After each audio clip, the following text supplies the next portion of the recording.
So n എന്ന് പറയുന്നത് നമ്മൾ ഡിനോട്ട് ചെയ്യുന്നത് നാച്ചുറൽ നമ്പേഴ്സിൻ്റെ സെറ്റാണ്. ഈ ഒരു പെർട്ടിക്കുലർ രീതിയിൽ n എഴുതിയാൽ അതിൻ്റെ അർത്ഥം ഇങ്ങനെയല്ല കേട്ടോ, ഇങ്ങനെയാണ്. ഇവിടെയാണ് ഈ പറയുന്നത് വരുന്നത്. ഈ ഡാർക്കൻ ആയിട്ട് എഴുതുന്നതിൻ്റെ ഒരു ബുദ്ധിമുട്ട് മാറ്റാൻ വേണ്ടിയിട്ടാണ് നമ്മൾ എന്ത് ചെയ്യുന്നത്, ഇങ്ങനെ ഒരു രീതിയിൽ റെപ്രസെൻ്റ് ചെയ്യുന്നത്. സോ ഇങ്ങനെ ഒരു എണ്ണം ഉണ്ടാൽ എന്നർത്ഥം എന്താണ്, സെറ്റ് ഓഫ് നാച്ചുറൽ നമ്പേഴ്സാണ്. എല്ലാവർക്കും അറിയാവുന്ന പോലെ സെറ്റ് ഓഫ് നാച്ചുറൽ നമ്പേഴ്സിനകത്ത് ആയിരിക്കും വരുന്നത് 1 to 3 എക്സെട്ര എല്ലാം വരും. ഇസഡ് എന്ന് പറഞ്ഞ് ഉദ്ദേശിക്കുന്നത് സെറ്റ് ഓഫ് ഇൻറ്റിജേഴ്സ് ആണ്. ഇൻറ്റിജേഴ്സിനകത്ത് നമുക്ക് എല്ലാവർക്കും അറിയാവുന്ന പോലെ 0 വരും, പിന്നെ പോസിറ്റീവും നെഗറ്റീവും എല്ലാ നമ്പേഴ്സും വരും. ക്യൂ എന്ന് പറയുന്നത് സെറ്റ് ഓഫ് റാഷണൽ നമ്പേഴ്സ്.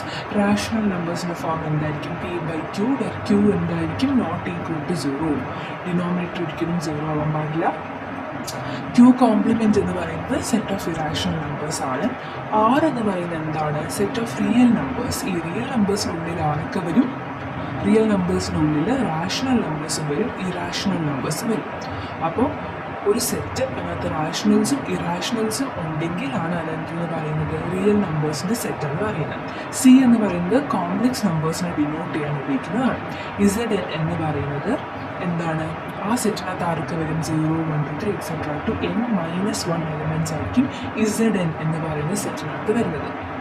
അടുത്തത് കോംപ്ലക്സ് നമ്പേഴ്സിനെ ജനറലി റെപ്രസെൻ്റ് ചെയ്യുന്ന ഫോമാണ്. ഇത് നമുക്ക് x+i(y) അല്ലെങ്കിൽ ഇങ്ങനെ പറയാം a+i(b) എന്നുള്ള രീതിയിലും പറയാം. ഇവിടെ എക്സും വൈയും എന്തായിരിക്കും, റിയൽ നമ്പേഴ്സ് ആയിരിക്കും. ഐ എന്ന് പറയുന്നതാണ് ഇമാജിനറി നമ്പർ. ഐയുടെ വാല്യൂ എന്ന് പറയുന്നത് √-1 ആണ്. ഓക്കെ, അപ്പം ഈ എക്സും വൈയും റിയൽ നമ്പേഴ്സാണ് നമുക്കറിയാം. ഈ ഐ എന്ന് പറയുന്നത് ഇമാജിനറി പാർട്ടാണ്. ഈ റിയൽ നമ്പേഴ്സ് തന്നെ നമുക്ക് രണ്ടായിട്ട് ഡിവൈഡ് ചെയ്യാൻ പറ്റും, റാഷണൽ നമ്പർ. അടുത്തത് കുറച്ച് ഇമ്പോർട്ടൻ്റ് ആയിട്ടുള്ള ഒരു നോട്ടാണ്. ഈ ഒരു സംഭവം നമ്മൾ മെമ്മറൈസ് ചെയ്ത് വെക്കണം. നാച്ചുറൽ നമ്പേഴ്സ് എന്ന് പറയുന്നത് എപ്പോഴും ഇൻറ്റിജേഴ്സിൻ്റെ സബ്സെറ്റാണ്. എന്തുകൊണ്ടാണ് അങ്ങനെ വന്നത്, നമ്മൾ നേരത്തെ നോക്കിയതാണ്. നാച്ചുറൽ നമ്പേഴ്സ് എന്ന് പറയുന്നത് സെറ്റ് ഓഫ് 1 to 3 എക്സെട്ര. ഈ സംഭവം എന്ന് പറയുന്നത് ഇസഡിൻ്റെ ഉള്ളിലാണല്ലോ വരുന്നത്. അതുകൊണ്ടാണ് നമ്മൾ natural numbers subset of Z. Z ആണ് വലുത്, അതിൻ്റെ ഉള്ളിലാണ് നാച്ചുറൽ നമ്പർ വരുന്നത്. അതേപോലെ ഇസഡ് ആറുടെ സബ്സെറ്റാണ്, ക്യൂവിൻ്റെ സബ്സെറ്റാണ്, ക്യൂ റിയലിൻ്റെ സബ്സെറ്റാണ്, റിയൽ എന്ന് പറയുന്ന ആളുടെ സബ്സെറ്റാണ്, കോംപ്ലക്സിൻ്റെ സബ്സെറ്റാണ്.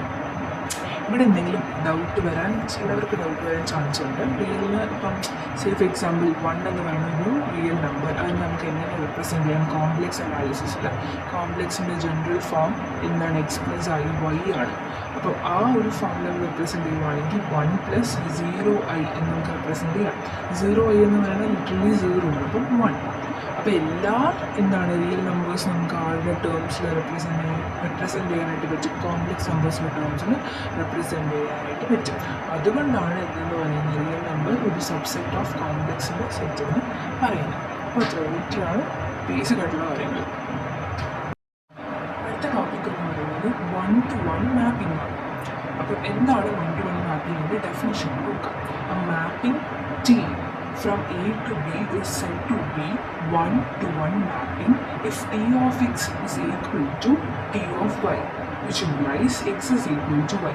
അതായത് രണ്ട് സെറ്റ് ഉണ്ട്, ഒന്ന് എയും ഒന്ന് ബിയും. അവിടെ നിന്നൊരു ഫംഗ്ഷൻ പോകുന്നുണ്ട് ടി. ഇതിനകത്ത് എന്തായിരിക്കും, T of X is equal to T of Y. അങ്ങനെ ആണെങ്കിൽ നമുക്ക് എന്തായിരിക്കും, X is equal to Y എന്ന് പറയാനായിട്ട് പറ്റും. അത് കുറച്ചുകൂടി വ്യക്തമായിട്ട് മനസ്സിലാക്കാൻ വേണ്ടി നമുക്കൊരു എക്സാമ്പിൾ നോക്കാം. ടി എന്ന് പറയുന്ന ഒരു ഫംഗ്ഷനാണ് ഫ്രം Z6 to Z6. അതായത് എ എന്ന് പറയുന്നത് Z6 ആയിരിക്കും, ബി എന്ന് പറയുന്നതും Z6 ആയിരിക്കും. Defined by a function T of X is equal to 2x. T of X എന്ന് പറയുന്നത് എന്തായിരിക്കും, 2x ആയിരിക്കും. Okay, function T of X is equal to 2x. ഇനി ഈ ഒരു പെർട്ടിക്കുലർ ഫംഗ്ഷൻ 1 ആണോ എന്നാണ് നമുക്ക് ചെക്ക് ചെയ്യേണ്ടത്. അപ്പോൾ നേരത്തെ നമ്മൾ ഇവിടെ ഒരു ഡെഫിനിഷൻ ഇസഡ് എന്ന് പറഞ്ഞാൽ എന്താണ് നോക്കിയത്. ഇസഡ് എൻ്റെ ഡെഫിനിഷൻ എന്ന് പറയുമ്പോൾ set 0 to 3 etcetera to n-1 ആണ്. അപ്പം Z6 എന്ന് പറയുന്നത് എന്തായിരിക്കും, 6-1 ആയിരിക്കും ലാസ്റ്റ് ടേം എന്ന് പറയുന്നത്. അപ്പോൾ 0, 1, 2, 3, 4, 5 വരെയാണ് Z6.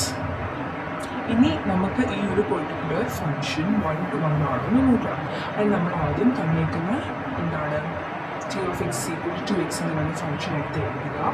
അതിനുശേഷം ഈ റിലേഷൻ സാറ്റിസ്ഫൈ ചെയ്യുന്നോ നോക്കാൻ വേണ്ടിയിട്ട് എന്ത് ചെയ്യുക, Z6-നകത്തുള്ള ഓരോ എലമെൻറ്റും ഇതിനകത്ത് ഇട്ട് കൊടുക്കാം.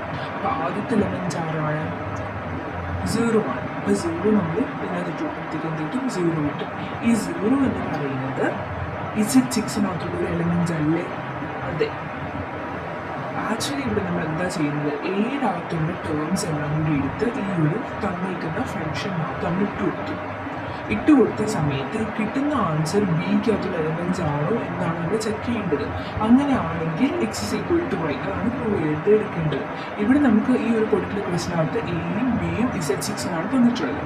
അതുകൊണ്ടാണ് നമുക്കിവിടെ 0 ഇട്ട് കൊടുത്തപ്പോഴത്തേക്കും 0 കിട്ടി, 0 Z6-നകത്തുണ്ട്. So confirm, first option okay ആയി.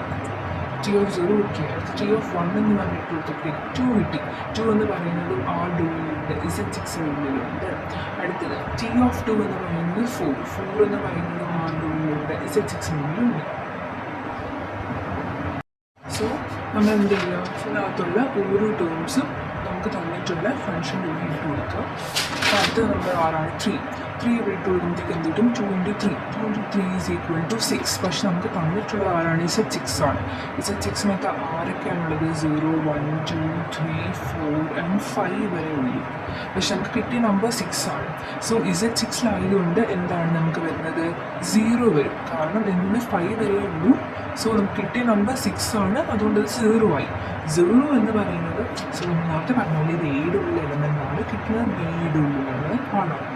ബിയുടെ ഉള്ളിൽ 0 ഉണ്ടല്ലോ Z6-നകത്ത്, അതുകൊണ്ട് നമുക്ക് എന്ത് പറയാം, 0 is element in Z6 എന്ന് പറയാം. അതേപോലെ നമ്മളിവിടെ ഓരോ നമ്പേഴ്സും ചെയ്ത് നോക്കാം. ഓരോ നമ്പേഴ്സ് മീൻസ് Z6-ൽ 5 വരെ ഉള്ളൂ, അതുകൊണ്ട് നമ്മൾ 5 വരെ ഇട്ട് കൊടുക്കാൻ പാടില്ല. അതുവരെ നമ്മളിട്ട് പിന്നെ കൊടുത്തുകൊണ്ടിരിക്കുക. ഇപ്പോൾ ഇവിടെ 5 ഇട്ട് കൊടുക്കുമ്പോഴത്തേക്ക് എന്ത് പറ്റും, 4 നിങ്ങൾ അതേപോലെ ചെയ്യണം കേട്ടോ. എന്നിട്ട് നിങ്ങൾ 5 ചെയ്യുക. 5 ചെയ്യുമ്പോഴത്തേക്കും 5 × 2 is 10 ഇതിനകത്തില്ല. പക്ഷേ 6-ൻ്റെ ഉള്ളിൽ 10 ചെയ്യുന്ന സമയം നിങ്ങൾക്ക് എത്ര കിട്ടും, 4 എന്ന് കിട്ടും. എങ്ങനെയാണ് കിട്ടിയെന്ന് അറിയാമല്ലോ. 10 നമ്മൾ 6 കൊണ്ട് ഡിവൈഡ് ചെയ്തപ്പോഴത്തേക്കും എന്ത് കിട്ടി, 4 കിട്ടി. അങ്ങനെയാണ് 4 വന്നത്. പക്ഷേ ഇവിടെ എന്ന് പറയുന്നത് 6 വന്നത് എന്തുകൊണ്ടാണ്, 6-ൻ്റെ ഉള്ളിലില്ല 6. അപ്പം വരുന്ന സമയത്ത് 6 നമ്മൾ 0 ആണ് വരുന്നത്. ഇനി നമ്മൾ ചെയ്യേണ്ടത്, നമുക്കിവിടെ T(3)ൽ നമുക്ക് 0 എന്ന് കിട്ടി. പിന്നെ നമുക്ക് എന്താണ് കിട്ടിയത്, T(0)ൽ നമുക്ക് 0 എന്ന് കിട്ടി.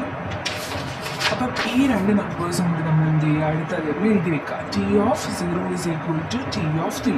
അപ്പം നമ്മുടെ 1 to 1 കണ്ടീഷൻ എന്താണ്, T(x) = T(y) ആണെങ്കിൽ x = y ആവണം എന്നാണ് കണ്ടീഷൻ. പക്ഷെ ഇവിടെ എന്താണ്, 0 3ക്ക് ഈക്വൽ ആണോ, അല്ല. അതുകൊണ്ട് ഇത് എന്തല്ല, 1 to 1 അല്ല. അതേപോലെ നമുക്ക് ഏത് നമ്പർ വേണമെങ്കിലും എടുത്തു നോക്കാം. ഇവിടെ വന്നിട്ട് T(1) എന്ന് പറയുന്നത് 2 ആണ് കിട്ടുന്നത്.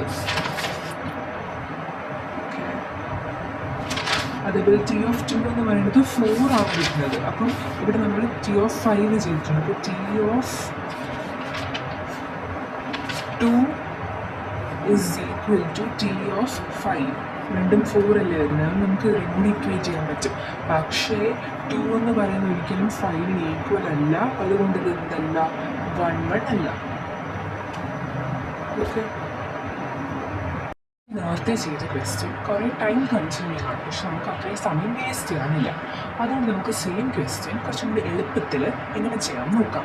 T ഒരു ഫംഗ്ഷനാണ് from Zn to Zn defined by T(x) = Ax, where A is the element of Zn is 1 to 1 if and only if the GCD of A, n is equal to 1. GCD എയുടെയും എന്നിൻ്റെയും 1 ആകുന്നു എന്നുണ്ടെങ്കിൽ മാത്രമായിരിക്കും അതെന്തെന്ന് പറയുന്നത് 1 ആണെന്ന് പറയാൻ പറ്റുന്നത്. അപ്പം നേരത്തെ ചെയ്ത ക്വസ്റ്റ്യൻ ഇതിനകത്ത് ഈ മെത്തേഡ് വെച്ച് എങ്ങനെ ചെയ്യാൻ പറ്റും നോക്കാം. T(x) = 2x. ഈ 2x എന്ന് പറയുന്നത് ഏത് ഫോമാണ്, Ax. T(x) = Ax എന്നുള്ളൊരു ഫോം നമുക്ക് എഴുതാനായിട്ട് പറ്റും. നമുക്ക് A ആരാണ്, 2 ആണ്. T എന്ന് പറയുന്നത് function from Z6 to Z6. ഇവിടെ നമ്മൾ എന്താ നോക്കേണ്ടത്, A എന്ന് പറയുന്നത് എലമെൻറ്റ് ഓഫ് Zn ആണ്. സോ നമ്മൾ ആരുടെ രണ്ട് GCD ആണ് കണ്ടുപിടിക്കേണ്ടത്, 2-ൻ്റെയും 6-ൻ്റെയും GCD ആണ് കണ്ടുപിടിക്കേണ്ടത്. നമുക്കറിയാം 2-ൻ്റെയും 6-ൻ്റെയും GCD എന്താണ്, 2 ആണ്, 1 അല്ല. 1 അല്ലാത്തത് കൊണ്ട് ഇത് എന്തല്ല, 1 അല്ല. 1 ആണെങ്കിൽ നമുക്ക് GCD 1 കിട്ടുവാണെങ്കിൽ മാത്രമേ അത് എന്താണെന്ന് പറയാനായിട്ട് പറ്റത്തുള്ളൂ, 1 ആണെന്ന് പറയാനായിട്ട് പറ്റത്തുള്ളൂ.